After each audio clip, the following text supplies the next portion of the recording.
ਬਹੁਤ ਵੱਡਾ ਅਮਾਊਂਟ ਆ। ਸਟੇਟ ਦੇ ਵਿੱਚ ਐਵਰੇਜ ਗੈਸ ਦੀ ਪ੍ਰਾਈਸ $4.82 ਆ ਅਕੋਰਡਿੰਗ ਟੂ AAA। ਤੇ ਜੇ ਨੈਸ਼ਨਲ ਲੈਵਲ ਦੇ ਉੱਤੇ ਦੇਖਿਆ ਜਾਵੇ $1.30 ਜ਼ਿਆਦੇ ਹੈਗੀ ਆ। ਨੈਸ਼ਨਲੀ $3.54 ਦੇ ਕਰੀਬ ਹੈਗੀ ਆ ਤੇ 58 ਸੈਂਟ ਪਰ gallon tax state of California ਦੇ ਵਿੱਚ ਹੁਣ 4 ਜੁਲਾਈ ਨੂੰ ਹੋਣ ਜਾ ਰਿਹਾ ਹੈਗਾ। ਅਗਲੀ ਜਿਹੜੀ ਖਬਰ ਆ ਉਹ ਇਸ ਵੇਲੇ ਗੂਗਲ ਦੇ ਉੱਤੇ ਟ੍ਰੈਂਡ ਕਰ ਰਹੀ ਹੈ। ਬੜਾ ਵੱਡਾ ਸੜਕ ਹਾਦਸਾ ਵਾਪਰਿਆ ਇਸ ਵੇਲੇ ਕੀਨੀਆ ਦੇ ਲੈਨਿਓਨੀ ਇਲਾਕੇ ਦੇ ਵਿੱਚ। ਇੱਕ ਸੜਕ ਹਾਦਸੇ ਦੇ ਵਿੱਚ ਘੱਟੋ ਘੱਟ 48 ਲੋਕਾਂ ਦੀ ਮੌਤ ਹੋ ਗਈ ਹੈ। ਇਹ ਹਾਦਸਾ ਉਦੋਂ ਵਾਪਰਿਆ ਜਦੋਂ ਇੱਕ ਸ਼ਿਪਿੰਗ ਕੰਟੇਨਰ ਲਿਜਾ ਰਹੇ ਇੱਕ ਜਿਹੜਾ ਟਰੱਕ ਆ ਉਹ ਸੜਕ ਤੋਂ ਉਤਰ ਗਿਆ ਤੇ ਉਹ ਕਈ ਜਿਹੜੀਆਂ ਕਾਰਾਂ ਦੇ ਨਾਲ ਜਾ ਟਕਰਾਇਆ ਸੀ। ਨੈਰੋਬੀ ਜਿਹੜੀ ਕਿ ਕੀਨੀਆ ਦੀ ਰਾਜਧਾਨੀ ਆ ਉੱਥੋਂ 200 ਕਿਲੋਮੀਟਰ ਦੂਰ ਇਹ ਸੜਕ ਹਾਦਸਾ ਵਾਪਰਿਆ। ਅਲ ਜਜ਼ੀਰਾ ਦੀ ਰਿਪੋਰਟ ਇਹ ਗੱਲ ਕਹਿੰਦੀ ਹੈ ਕਿ ਪੱਛਮੀ ਕੀਨੀਆ ਦੇ ਇੱਕ ਬੜੇ ਬਿਜ਼ੀ ਜੰਕਸ਼ਨ ਦੇ ਉੱਤੇ ਜਿਹੜਾ ਇੱਕ ਟਰੱਕ ਬੇਕਾਬੂ ਹੋ ਗਿਆ ਤੇ ਉਹਨੇ ਕਈ ਕਾਰਾਂ ਤੇ ਕਈ ਜਿਹੜੇ ਪੈਦਲ ਜਾ ਰਹੇ ਸੀ ਮੁਸਾਫਰ ਉਹਨਾਂ ਨੂੰ ਟੱਕਰ ਮਾਰ ਦਿੱਤੀ। ਇਹਦੇ ਵਿੱਚ ਜਿਹੜੇ ਘੱਟੋ ਘੱਟ 35-40 ਲੋਕ ਜਿਹੜੇ ਨੇ ਉਹ ਜ਼ਖਮੀ ਦੱਸੇ ਗਏ ਨੇ ਤੇ ਕੁਝ ਲੋਕ ਹਲੇ ਵੀ ਇਸ ਟਰੱਕ ਦੇ ਥੱਲੇ ਜਿਹੜਾ ਉਹ ਦਬੇ ਹੋਏ ਨੇ। ਬੱਸ ਸਟਾਪ ਦੇ ਨਾਲ ਇੱਕ ਬੱਸ ਸਟਾਪ ਉੱਤੇ ਇੱਕ ਜਿਹੜੀ ਸਵਾਰੀਆਂ ਦੇ ਨਾਲ ਭਰੀ ਬੱਸ ਖੜੀ ਸੀ ਉਸ ਨੂੰ ਵੀ ਇਹਨੇ ਜਿਹੜਾ ਟੱਕਰ ਮਾਰੀ ਇਸ ਬੇਕਾਬੂ ਹੋਏ ਟਰੱਕ ਨੇ।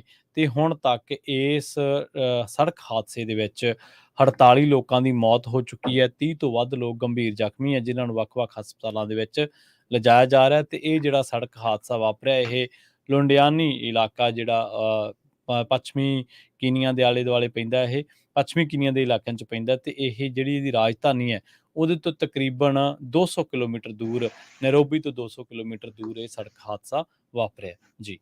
ਅਗਲੀ ਖਬਰ ਵੱਲ ਚਲੀਏ ਤੇ ਸੈਕਰਾਮੈਂਟੋ ਏਰੀਆ 'ਚ ਪਲੇਸਰ ਕਾਉਂਟੀ ਦੇ ਇੱਕ ਡਿਪਟੀ ਸ਼ੈਰਿਫ ਨੂੰ ਅਰੈਸਟ ਕੀਤਾ ਗਿਆ ਹੈ ਸੈਕਸ਼ੂਅਲੀ ਅਸੌਲਟਿੰਗ ਵਿਕਟਮਸ ਤੇ ਡੇਟਿੰਗ ਸਡਿਊਸਿੰਗ ਦੇ ਸੰਬੰਧ ਦੇ ਵਿੱਚ। ਜੋ ਸਸਪੈਕਟ ਹੈਗਾ ਆ ਵੈਸ ਮੋਨਿਸ ਕਰਕੇ ਉਹਦਾ ਨਾਮ ਦੱਸਿਆ ਗਿਆ ਆ।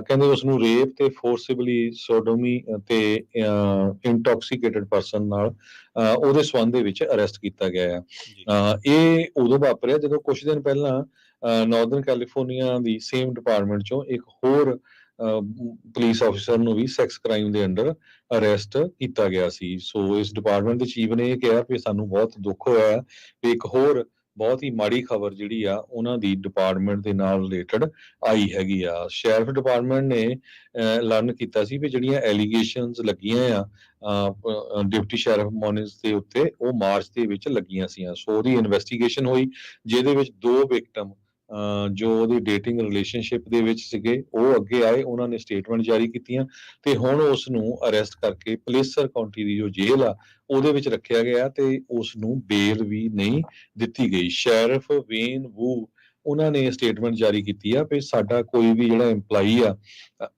ਉਹ ਮਿਸਕੰਡਕਟ ਨਹੀਂ ਕਰ ਸਕਦਾ। ਸੋ ਐਬਸੋਲੂਟਲੀ ਨੋ ਟੋਲਰੈਂਸ ਆ ਕਿਸੇ ਤਰ੍ਹਾਂ ਦੇ ਮਾੜੇ ਵਿਵਹਾਰ ਦੇ ਲਈ।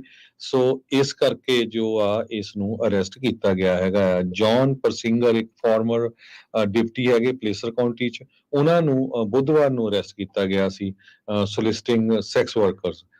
ਸੋ 2 ਪੁਲਿਸ ਆਫੀਸਰਸ ਹੁਣ ਪਲੇਸਰ ਕਾਉਂਟੀ ਦੇ ਵਿੱਚ ਅੰਡਰ ਅਰੈਸਟ ਹੈਗੇ ਜੀ। ਅਗਲੀ ਖਬਰ ਦੇ ਵੱਲ ਵਧੀਏ ਤੇ ਰੁਕ ਕਰੀਏ ਸੈਨ ਹੋਜ਼ੇ ਦਾ। ਸੈਨ ਹੋਜ਼ੇ ਦੇ ਵਿੱਚ ਪੁਲਿਸ ਨੇ 38,000 ਪਾਉਂਡ ਗੈਰ ਕਾਨੂੰਨੀ ਪਟਾਕੇ ਜ਼ਬਤ ਕੀਤੇ ਆ ਤੇ ਇਸ ਮਹੀਨੇ ਦੇ ਸ਼ੁਰੂ ਦੇ ਵਿੱਚ ਹੀ ਇੱਕ ਪਬਲਿਕ ਸਟੋਰੇਜ ਦੇ ਵਿੱਚ ਇੱਕ ਇਮਾਰਤ ਨੂੰ ਅੱਗ ਲੱਗੀ ਸੀ ਤੇ ਬਹੁਤ ਵੱਡੀ ਅੱਗ ਜਿਹੜੀ ਇਹ ਲੱਗੀ ਸੀ। ਤੇ ਇਸ ਮਾਮਲੇ ਦੇ ਵਿੱਚ ਹੁਣ SJPD ਸੈਨ ਹੋਜ਼ੇ ਪੁਲਿਸ ਡਿਪਾਰਟਮੈਂਟ ਨੇ 2 ਜਣਿਆਂ ਨੂੰ ਗ੍ਰਿਫਤਾਰ ਕਰਨ ਦੀ ਗੱਲ ਕਹੀ ਹੈ। ਪੁਲਿਸ ਨੇ ਦੱਸਿਆ ਕਿ ਐਂਥਨੀ ਡਿਸਿਲਵਾ 45 ਸਾਲਾਂ ਦਾ ਤੇ ਨਥਾਈਏਲ ਵੈਲਸ ਜਿਹੜਾ 25 ਸਾਲਾਂ ਦਾ, ਦੋਨੇ ਸੈਨ ਹੋਜ਼ੇ ਦੇ ਰਹਿਣ ਵਾਲੇ ਤੇ ਇਹਨਾਂ ਨੂੰ ਗ੍ਰਿਫਤਾਰ ਕੀਤਾ ਗਿਆ। ਇਹਨਾਂ ਨੂੰ ਹੁਣ ਗੈਰ ਕਾਨੂੰਨੀ ਪਟਾਕਿਆਂ ਨੂੰ ਵੇਚਣ ਤੇ ਉਹਨਾਂ ਨੂੰ ਬਣਾਉਣ ਤੇ ਉਹਨਾਂ ਦੀ ਵਿਕਰੀ ਕਰਨ ਸਮੇਤ ਵੱਖ-ਵੱਖ ਦੋਸ਼ਾਂ ਦੇ ਵਿੱਚ ਸੈਂਟਾ ਕਲਾਰਾ ਕਾਉਂਟੀ ਜੇਲ੍ਹ ਦੇ ਵਿੱਚ ਭੇਜਿਆ ਗਿਆ। ਪੁਲਿਸ ਨੇ ਦੱਸਿਆ ਕਿ 14 ਜੂਨ ਦੀ ਗੱਲ ਹੈ ਜਦੋਂ ਸੈਨ ਹੋਜ਼ੇ ਦੇ ਵਿੱਚ 88 ਬਲੌਸਮ ਹੈਲਥ ਰੋਡ ਸਥਿਤ ਸਟੋਰੇਜ ਦੇ ਵਿੱਚ ਇੱਕ ਅੱਗ ਲੱਗੀ ਸੀਗੀ ਤੇ ਇਸ ਸਟੋਰੇਜ ਯੂਨਿਟ ਦੇ ਵਿੱਚ ਲੱਗੀ ਅੱਗ ਕਰਕੇ ਕਈ ਤਰ੍ਹਾਂ ਦੀ ਜਿਹੜੀ ਗੈਰ ਕਾਨੂੰਨੀ ਪਟਾਕੇ ਉਹ ਸਾੜੇ ਗਏ ਸਨ। ਤੇ ਜਦੋਂ ਪੁਲਿਸ ਨੇ ਇਹਦੀ ਜਾਂਚ ਕੀਤੀ ਤਾਂ ਇਸ ਅੱਗ ਨੇ ਪੂਰੀ ਇਮਾਰਤ ਦੇ ਅੰਦਰ ਸਟੋਰ ਕੀਤੀ ਹਰ ਚੀਜ਼ ਨੂੰ ਤਬਾਹ ਕਰ ਦਿੱਤਾ ਸੀ। ਪੁਲਿਸ ਨੇ ਕਿਹਾ ਕਿ 2 ਹਫ਼ਤਿਆਂ ਦੇ ਵਿੱਚ ਅੱਗ ਦੀ ਜਾਂਚ ਕੀਤੀ ਗਈ। ਬਾਅਦ ਦੇ ਵਿੱਚ ਪਤਾ ਲੱਗਿਆ ਕਿ ਅੱਗ ਲਾਉਣ ਤੋਂ ਜਾਂਚ ਦੇ ਦੌਰਾਨ ਪੁਲਿਸ ਨੇ ਇਸ ਥਾਂ ਤੋਂ ਤਕਰੀਬਨ 20 ਟਨ ਗੈਰ ਕਾਨੂੰਨੀ ਜਿਹੜੇ ਪਟਾਕੇ ਜ਼ਬਤ ਕੀਤੇ ਆ ਤੇ 38,000 ਪਾਉਂਡ ਗੈਰ ਕਾਨੂੰਨੀ ਪਟਾਕੇ ਜ਼ਬਤ ਕਰਨ ਤੇ ਇਸ ਅੱਗਜਣੀ ਦੇ ਮਾਮਲੇ ਦੇ ਵਿੱਚ ਜਦੋਂ ਜਾਂਚ ਚੱਲ ਰਹੀ ਸੀ ਤਾਂ ਹੁਣ ਪੁਲਿਸ ਨੇ ਇਸ ਮਾਮਲੇ ਦੇ ਵਿੱਚ 2 ਜਣਿਆਂ ਨੂੰ ਗ੍ਰਿਫਤਾਰ ਕੀਤਾ। ਐਂਥਨੀ ਡਿਸਿਲਵਾ 45 ਸਾਲ ਦਾ ਤੇ ਨਥਾਈਲ ਵੈਲਸ ਜਿਹੜਾ ਕਿ 25 ਸਾਲ ਦਾ ਦੱਸਿਆ ਗਿਆ।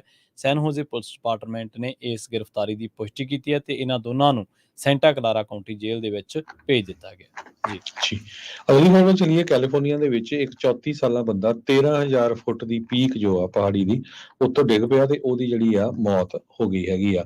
ਡੈਰਿਕ ਥੋਇਲੇ ਨਾਮ ਦਾ 34 ਸਾਲਾਂ ਦਾ ਇਹ ਨੌਜਵਾਨ ਯੂਨੀਵਰਸਿਟੀ ਪੀਕ ਦੇ ਉੱਤੇ ਜੋ 13,599 ਫੁੱਟ ਉੱਚੀ ਹੈਗੀ ਆ ਕੈਲੀਫੋਰਨੀਆ ਦੀਆਂ ਸਿਆਰਾ ਨਵਾਡਾ ਪਹਾੜੀਆਂ ਦੇ ਵਿੱਚ ਉੱਥੇ ਸੈਰ ਕਰ ਰਿਹਾ ਸੀ ਜੂਨ 25 ਨੂੰ, ਜਦੋਂ ਆਲ ਆਫ ਸਡਨ ਉਹ ਡਿੱਗ ਪਿਆ ਤੇ ਇਨਿਓ ਕਾਉਂਟੀ ਦੀ ਸਰਚ ਤੇ ਰੈਸਕਿਊ ਟੀਮ ਨੇ ਇਸ ਨੂੰ ਲੱਭਿਆ ਤੇ ਸੰਡੇ ਈਵਨਿੰਗ ਨੂੰ ਪਿਛਲੇ ਸੰਡੇ ਈਵਨਿੰਗ ਨੂੰ ਤੇ ਉਹ ਮਾਊਂਟੇਨਰਿੰਗ ਕਰ ਰਿਹਾ ਸੀ ਤੇ ਜਦੋਂ ਉਹਦਾ ਜਿਹੜਾ ਸਾਥੀ ਸੀ ਉਸਨੇ 911 ਕਾਲ ਕੀਤੀ, ਪਰ ਬਾਈ ਦਾ ਟਾਈਮ ਪੁਲਿਸ ਉੱਥੇ ਪਹੁੰਚੀ ਜਾਂ ਰੈਸਕਿਊ ਟੀਮ ਪਹੁੰਚੀ ਤੇ ਉਸ ਦੀ ਜਿਹੜੀ ਆ ਮੌਤ ਹੋ ਗਈ ਕਿਉਂਕਿ ਉਹਦੀ ਜਿਹੜੀਆਂ ਸੱਟਾਂ ਆ ਉਹ ਬਹੁਤ ਜ਼ਿਆਦਾ ਲੱਗ ਗਈਆਂ।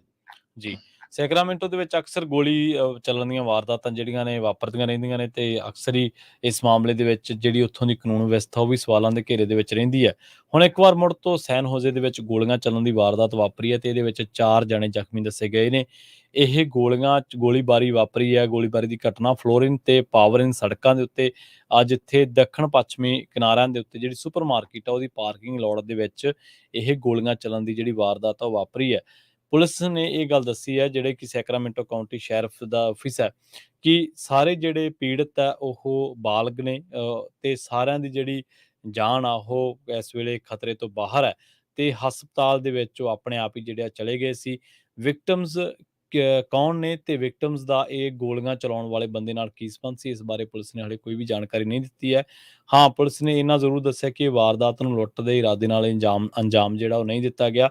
ਇਸ ਮਸਲੇ ਦੇ ਵਿੱਚ ਕਈ ਹੋਰ ਪਹਿਲੂਆਂ ਤੋਂ ਵੀ ਇਸ ਪੂਰੀ ਜਿਹੜੀ ਵਾਰਦਾਤ ਹੈ ਇਹਦੀ ਜਾਂਚ ਕੀਤੀ ਜਾ ਰਹੀ ਹੈ। ਜੀ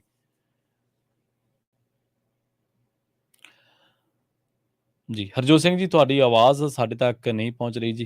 ਕੈਲੀਫੋਰਨੀਆ ਦੇ ਵਿੱਚ ਕੁਝ ਨਵੇਂ ਲਾਅ ਸ਼ਨੀਚਰਵਾਰ ਤੋਂ ਲਾਗੂ ਹੋਣ ਜਾ ਰਹੇ ਆ ਜੋ ਕੈਲੀਫੋਰਨੀਆ ਦੇ ਗਵਰਨਰ ਗੈਬਨ ਨਿਊਸਮ ਹੋਣਾ ਨੇ ਸਾਈਨ ਕੀਤੇ ਹੈਗੇ ਆ। ਇੱਕ ਤਾਂ ਕ੍ਰਿਮੀਨਲ ਰੈਕਡ ਸੀਲ SV 731 ਆ। ਉਹਦੇ ਨਾਲ ਮਤਲਬ ਇਹ ਆ ਵੀ ਜੇ ਤੁਹਾਡੇ ਕੋਲ ਕਿਸੇ ਤਰ੍ਹਾਂ ਦਾ ਵੀ ਕ੍ਰਿਮੀਨਲ ਰੈਕਡ ਹੈਗਾ, ਓਲਡ ਕਨਵਿਕਸ਼ਨਸ ਆ, ਉਹ ਪਰਮਾਨੈਂਟਲੀ ਸੀਲ ਕੀਤੀਆਂ ਜਾਣਗੀਆਂ ਤੇ ਜੇ ਕੋਈ ਹੋਰ ਤੁਹਾਡੀ ਫੈਲਨੀ ਹੋ ਜਾਂਦੀ ਵਿਦਨ 4 years ਚ ਫੇਰ ਉਹ ਦਿਸਣਗੀਆਂ।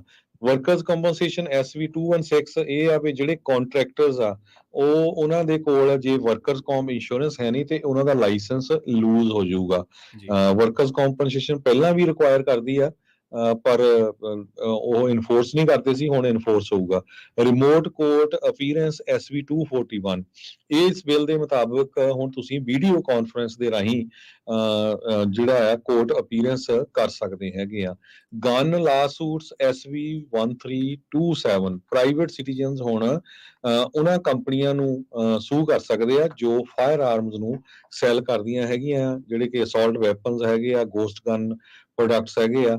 ਇਸ ਬਿੱਲ ਦੇ ਮੁਤਾਬਕ ਜੋ $10,000 ਤੋਂ ਵੱਧ ਜੋ ਵਾਇਲੇਟਰਸ ਹੋਊਗੇ ਉਹਨਾਂ ਦੀ ਬਾਉਂਟੀ ਰੱਖੀ ਜਾਊਗੀ। ਬਾਉਂਟੀ ਹੰਟਰ ਲਾਇਸੈਂਸਿੰਗ 2043 ਇਹ ਲਾ ਵੀ ਮੈਂਡੇਟ ਕਰਦਾ ਆ ਲਾਇਸੈਂਸਿੰਗ, ਐਜੂਕੇਟਿੰਗ ਤੇ ਰਜਿਸਟ੍ਰੇਸ਼ਨ ਆਫ ਬਾਉਂਟੀ ਹੰਟਰਸ ਦਾ। Filing restraining order online. ਬਹੁਤ ਵਾਰ ਕੀ ਹੁੰਦਾ ਹੈ, ਘਰ ਦੇ ਵਿੱਚ ਵਾਇਲੈਂਸ ਹੋ ਜਾਂਦੀ, ਡੋਮੈਸਟਿਕ ਵਾਇਲੈਂਸ ਜਾਂ ਤੁਹਾਡੀ ਕਿਸੇ ਨਾਲ ਪ੍ਰੋਬਲਮ ਆ ਤੇ ਅੱਗੇ ਕੋਰਟ ਵਿੱਚ ਜਾ ਕੇ ਰੀਸਟੇਨਿੰਗ ਆਰਡਰ ਲੈਣੇ ਪੈਂਦੇ ਸੀ। ਹੁਣ ਤੁਸੀਂ ਉਹਨਾਂ ਨੂੰ ਆਨਲਾਈਨ ਇਲੈਕਟ੍ਰੋਨਿਕਲੀ ਲੈ ਸਕਦੇ ਹੈਗੇ ਆ। ਜ਼ੈਬ ਕਨਵਰਸ਼ਨ ਰੀਵੇਟ SV 301 high volume third party merchants ਉਹਨਾਂ ਨੂੰ ਸਪਲਾਈ ਡਾਟਾ ਜੋ ਆ ਉਹ ਦੇਣਾ ਪਊਗਾ ਸਟਾਰਟਿੰਗ ਜੁਲਾਈ 1 ਉਹਦੇ ਵਿੱਚ ਜੋ ਕੰਟੈਕਟ ਡਿਟੇਲ ਹੋਊਗੇ, ਬੈਂਕ ਅਕਾਊਂਟ ਨੰਬਰਸ ਵੀ। ਟੀਚਰ ਓਵਰ ਪੇਮੈਂਟ AB 1667 ਇਸ ਲਾਅ ਦੇ ਮੁਤਾਬਕ ਟੀਚਰਾਂ ਨੂੰ ਜੋ ਓਵਰ ਪੇਮੈਂਟ ਦਿੱਤੀ ਗਈ ਸੀ ਆਡਿਟ ਦੇ ਦੌਰਾਨ ਕੈਲਸਟਰਸ ਦੇ ਜੋ ਸਟੇਟ ਟੀਚਰ ਦਾ ਪੈਨਸ਼ਨ ਪ੍ਰੋਗਰਾਮ ਆ ਉਹ ਵਾਪਸ ਨਹੀਂ ਕਰਨੀ ਪਊਗੀ। ਹਾਊਸਿੰਗ ਲਾ AB 2011 SV 6 ਇਹਦੇ ਚ ਆ ਕਿ construction of affordable multi family housing ਉਸ ਲੈਂਡ ਦੇ ਉੱਤੇ ਜਿਹਨੂੰ ਕਮਰਸ਼ੀਅਲ ਰੀਟੇਲ ਤੇ ਪਾਰਕਿੰਗ ਯੂਜ਼ ਲਈ ਸਟ੍ਰੀਮਲਾਈਨ ਕੀਤਾ ਗਿਆ ਹੈ ਅੰਡਰ AV 2011 ਤੇ SV 6 ਤੇ ਇਹਦੇ ਨਾਲ ਹੋਰ ਵੇਜ ਲਾ ਤੇ ਹੈਲਥ ਬੈਨੀਫਿਟਸ ਵੀ ਸਟਰੋਂਗ ਹੋ ਰਿਹਾ ਹੈ। ਫਾਇਰ ਆਰਮ ਸਿਵਲ ਸੂਟ AV 1594 ਇਹਦੇ ਨਾਲ ਫਾਇਰ ਆਰਮ ਇੰਡਸਟਰੀ ਦੇ ਜੋ ਸਟੈਂਡਰਡ ਆਫ ਕੰਡਕਟ ਜਿਹਦੇ ਵਿੱਚ ਫਾਇਰ ਆਰਮ ਇੰਡਸਟਰੀ ਦੇ ਮੈਂਬਰਸ ਨੂੰ ਐਸਟੈਬਲਿਸ਼ ਕਰਨਾ ਪਊਗਾ, ਇੰਪਲੀਮੈਂਟ ਕਰਨਾ ਪਊਗਾ ਤੇ ਇਨਫੋਰਸ ਕਰਨੇ ਪਊਗੇ ਰੀਜ਼ਨੇਬਲ ਕੰਟਰੋਲਸ ਤੇ ਜੋ ਫਾਇਰ ਆਰਮ ਇੰਡਸਟਰੀ ਦੇ ਮੈਂਬਰਸ ਆ ਜੀ ਉਹਨਾਂ ਨੂੰ ਪ੍ਰੀਕਾਸ਼ਨਸ ਵੀ ਲੈਣੀਆਂ ਪਊਗੀਆਂ ਕਿਸ ਹਿਸਾਬ ਦੇ ਨਾਲ ਉਹ ਫਾਇਰ ਆਰਮਸ ਨੂੰ ਸੈਲ ਕਰਦੇ ਹੈਗੇ ਤੇ ਲਾਸਟ ਲਾ ਜੋ ਆ ਉਹ ਲਾਗੂ ਹੋਣ ਜਾ ਰਿਹਾ ਜੂਨਟੀਨਥ AV 1655 ਜਿੱਦਾਂ ਤੁਹਾਨੂੰ ਪਤਾ ਹੀ ਆ ਵੀ ਜੂਨਟੀਨਥ ਫੈਡਰਲ ਹੌਲੀਡੇ ਆ ਸੋ ਇਸ ਲਾ ਦੇ ਮੁਤਾਬਕ ਅਗਲੇ ਸਾਲ ਤੋਂ ਜੂਨਟੀਨਥ ਨੂੰ ਸਟੇਟ ਦੀ ਜਿਹੜੀ ਆ ਕੈਲੀਫੋਰਨੀਆ ਦੀ ਹੌਲੀਡੇ ਮੰਨਿਆ ਜਾਊਗਾ। ਜੀ ਅਗਲੀ ਖਬਰ ਸੈਨ ਮਾਈਕਿਨ ਕਾਉਂਟੀ ਤੋਂ ਆ ਜਿੱਥੇ ਕੈਲੀਫੋਰਨੀਆ ਹਾਈਵੇ ਪੈਟਰੋਲ ਦੇ ਸਟਾਕਟਨ ਆਫਿਸ ਨੇ ਇਸ ਗੱਲ ਦੀ ਜਾਣਕਾਰੀ ਦਿੱਤੀ ਹੈ ਕਿ ਸੈਨ ਮਾਈਕਿਨ ਕਾਉਂਟੀ ਦੇ ਵਿੱਚ ਵਾਪਰੇ ਇੱਕ ਭਿਆਨਕ ਸੜਕ ਹਾਦਸੇ ਦੇ ਵਿੱਚ ਇੱਕ ਜਾਣੇ ਦੀ ਜਿਹੜੀ ਆ ਮੌਤ ਹੋ ਗਈ ਹੈ। ਇਹ ਹਾਦਸਾ ਸਵੇਰੇ 4:10 ਤੇ 4:15 ਵਜੇ ਵਾਲਨਟ ਗਰੋਵ ਤੇ ਨੇੜੇ ਇੰਟਰਸਟੇਟ ਮਾਫ ਕਰਨਾ 5 ਉੱਥੇ ਵਾਪਰਿਆ ਤੇ ਅਧਿਕਾਰੀਆਂ ਨੇ ਦੱਸਿਆ ਕਿ ਇੱਕ ਕੀਆ ਦੇ ਡਰਾਈਵਰ ਨੇ I-5 ਤੇ ਇੱਕ ਵੱਡੀ ਜਿਹੜੀ ਰਿਗ ਸੀਗੀ ਉਹਨੂੰ ਟੱਕਰ ਮਾਰ ਦਿੱਤੀ ਤੇ ਕ੍ਰੈਸ਼ ਤੋਂ ਬਾਅਦ ਕੀਆ ਨੂੰ ਜਿਹੜਾ ਅੱਗ ਲੱਗ ਗਈ। ਕੀਆ ਦੇ ਡਰਾਈਵਰ ਨੂੰ ਮੌਕੇ ਤੇ ਹੀ ਮ੍ਰਿਤਕ ਜਿਹੜਾ ਉਹ ਐਲਾਨ ਦਿੱਤਾ ਗਿਆ ਸੀਗਾ ਤੇ ਇਸ ਤੋਂ ਬਾਅਦ ਫਿਰ I-5 ਦੀਆਂ ਕਈ ਲੇਨਾਂ ਨੂੰ ਕਈ ਘੰਟਿਆਂ ਤੱਕ ਬੰਦ ਕਰ ਦਿੱਤਾ ਸੀ ਪਰ ਬਾਅਦ ਦੇ ਵਿੱਚ ਖੋਲ੍ਹ ਦਿੱਤਾ ਗਿਆ ਸੀ। ਹੁਣ ਪੁਲਿਸ ਦਾ ਦਾਅਵਾ ਹੈ ਕਿ ਇਸ ਹਾਦਸੇ ਦੇ ਵਿੱਚ ਜਿਹੜੇ ਵੱਖ-ਵੱਖ ਪਹਿਲੂ ਨੇ ਉਹਨਾਂ ਦੀ ਜਿਹੜੀ ਜਾਣਕਾਰੀ ਹੈ ਉਹ ਇਕੱਠੀ ਕੀਤੀ ਜਾ ਰਹੀ ਹੈ ਤੇ ਕਾਰਨਾਂ ਦੀ ਜਾਂਚ ਕੀਤੀ ਜਾ ਰਹੀ ਹੈ। ਜਿਹੜੀ I-5 ਦੇ ਉੱਤੇ ਇੱਕ ਕੀਆ ਕਾਰ ਨੂੰ ਹਾਦਸੇ ਤੋਂ ਬਾਅਦ ਅੱਗ ਲੱਗੀ ਤੇ ਅੱਗ ਇੰਨੀ ਭਿਆਨਕ ਸੀਗੀ ਕਿ ਕਾਰ ਦੇ ਡਰਾਈਵਰ ਨੂੰ ਵਿੱਚੋਂ ਕੱਢਿਆ ਹੀ ਨਹੀਂ ਜਾ ਸਕਿਆ ਤੇ ਉਹਦੀ ਕਾਰ ਦੇ ਵਿੱਚ ਹੀ ਕੁਝ ਹੀ ਮਿੰਟਾਂ ਦੇ ਵਿੱਚ ਮੌਤ ਹੋ ਗਈ। ਇਹਦੇ ਬਾਰੇ ਇਹਦੀ ਆਇਡੈਂਟੀ ਕੀ ਹੈ ਇਹ ਵੀ ਪੁਲਿਸ ਨੇ ਹਾਲੇ ਜੱਗ ਜ਼ਾਹਰ ਨਹੀਂ ਕੀਤੀ। ਜੀ ਤੇ ਸਟਾਕ ਮਾਰਕੀਟ ਦੀ ਗੱਲ ਕਰਦੇ ਜਾਈਏ ਅੱਜ ਡਾਓ ਜੋਨ ਇੰਡਸਟਰੀਅਲ 285.18 ਵਧਿਆ ਹੈ ਤੇ ਕਲੋਜ਼ ਹੋਇਆ 34,407.60 ਤੇ S&P ਇੰਡੈਕਸ ਵੀ 1.23% ਵਧਿਆ ਕਲੋਜ਼ ਹੋਇਆ 4450.38 ਤੇ ਨੈਸਡੈਕ ਜੋ ਆ ਉਹ 1.45% ਇਨਕਰੀਜ਼ ਹੋਇਆ ਤੇ ਕਲੋਜ਼ ਹੋਇਆ 13,787 ਦੇ ਉੱਤੇ ਤੇ ਜੇ ਕਰੰਸੀ ਦੀ ਗੱਲ ਕਰਦੇ ਜਾਈਏ $1 ਦੇ ਬਰਾਬਰ ਇੰਡੀਆ ਦੇ 82 ਰੁਪਏ ਤੇ 10 ਪੈਸੇ ਰਹੇ ਆ $1 ਦੇ ਬਰਾਬਰ ਪਾਕਿਸਤਾਨ ਦੇ 286 ਰੁਪਏ ਤੇ 50 ਪੈਸੇ $1 ਦੇ ਬਰਾਬਰ ਕੈਨੇਡਾ ਦੇ $1 ਤੇ 33 ਸੈਂਟ। ਜੀ ਸੋ ਪੰਜਾਬੀ ਰੇਡੀਓ ਐਸੇ ਦੇ ਇਹਨਾਂ ਅੱਜ ਦੇ ਇਸ ਅਪਡੇਟ ਕੈਲੀਫੋਰਨੀਆ ਪ੍ਰੋਗਰਾਮ ਨੂੰ ਆਪਾਂ ਇੱਥੇ ਹੀ ਸਮਾਪਤ ਕਰਦੇ ਹਾਂ ਤੇ ਹੁਣ ਪੰਜਾਬੀ ਰੇਡੀਓ ਐਸੇ ਦੇ ਤੁਸੀਂ ਸਰਵਣ ਕਰੋਗੇ ਰਹਿਰਾ ਸਾਹਿਬ ਤੇ ਸ਼ਾਮ ਦੇ ਦੀਵਾਨ ਹਰਜੋਤ ਸਿੰਘ ਜੀ। ਇੱਕ ਵਾਰ ਫੇਰ ਜਾਂਦੇ ਸਰੋਤਿਆਂ ਨੂੰ ਰਿਮਾਈਂਡ ਕਰਦੇ ਜਾਈਏ ਕੱਲ ਨੂੰ ਸ਼ਨੀਚਰਵਾਰ ਇਮੀਗ੍ਰੇਸ਼ਨ ਦਾ ਬਹੁਤ ਹੀ ਜੋ ਇੰਪੋਰਟੈਂਟ ਤੇ ਬਹੁਤ ਹੀ ਮਨਪਸੰਦ ਪ੍ਰੋਗਰਾਮ ਹੁੰਦਾ ਅਟਾਰਨੀ ਜੇ ਤਿਰਕੀਆਣਾ ਜੀ ਸਾਡੇ ਨਾਲ ਜੁੜਦੇ ਆ ਸਵੇਰ ਦੇ 9 ਵਜੇ ਤੋਂ ਲੈ ਕੇ 10:30 ਪੌਣੇ 11 ਵਜੇ ਤੱਕ ਇਹ ਪ੍ਰੋਗਰਾਮ ਹੁੰਦਾ। ਕੱਲ ਨੂੰ ਅਸੀਂ ਤੁਹਾਡੀਆਂ ਕਾਲਸ ਵੀ ਲਵਾਂਗੇ ਸੋ ਜਿੰਨੇ ਵੀ ਸਾਡੇ ਸਰੋਤੇ ਸੁਣ ਰਹੇ ਆ ਤੁਹਾਡੇ ਦੋਸਤ ਮਿੱਤਰ ਰਿਸ਼ਤੇਦਾਰ ਦੁਨੀਆ 'ਚ ਕਿਤੇ ਵੀ ਹੈਗੇ ਆ ਉਹ ਅਮਰੀਕਾ ਨੂੰ ਇਮੀਗ੍ਰੈਂਟ ਹੋ ਰਿਹਾ ਅਮਰੀਕਾ ਆ ਰਹੇ ਹੈਗੇ ਆ ਉਹਨਾਂ ਦਾ ਇਮੀਗ੍ਰੇਸ਼ਨ ਰਿਲੇਟਡ ਕੋਈ ਵੀ ਕੁਐਸਚਨ ਆ ਤੁਸੀਂ ਪੰਜਾਬੀ ਰੇਡੀਓ USA ਦੇ ਸਟੂਡੀਓ 408-272-5200 ਤੇ ਕਾਲ ਕਰਕੇ ਉਹ ਕੁਐਸਚਨ ਪੁੱਛ ਸਕਦੇ ਹੋ। ਸ਼ਨੀਚਰਵਾਰ ਨੂੰ ਕੈਲੀਫੋਰਨੀਆ ਸਮੇਂ ਦੇ ਮੁਤਾਬਕ 9 ਵਜੇ ਤੋਂ ਲੈ ਕੇ ਪੌਣੇ 11 ਵਜੇ ਤੱਕ ਜੀ। ਸੋ ਇੱਥੇ ਹੀ ਸਰੋਤਿਆਂ ਤੋਂ ਇਜਾਜ਼ਤ ਲੈਂਦੇ ਆ ਮੇਰੇ ਹਰਜੋਤ ਸਿੰਘ ਵੱਲੋਂ ਤੇ ਪ੍ਰਵੀਨ ਸ਼ਰਮਾ ਵੱਲੋਂ ਤੁਹਾਨੂੰ ਸਾਰਿਆਂ ਨੂੰ ਬਹੁਤ ਹੀ ਪਿਆਰ ਤੇ ਸਤਿਕਾਰ ਭਰੀ ਸਤਿ ਸ੍ਰੀ ਅਕਾਲ ਤੇ ਸੁਣਦੇ ਰਹੋ ਪੰਜਾਬੀ ਰੇਡੀਓ USA।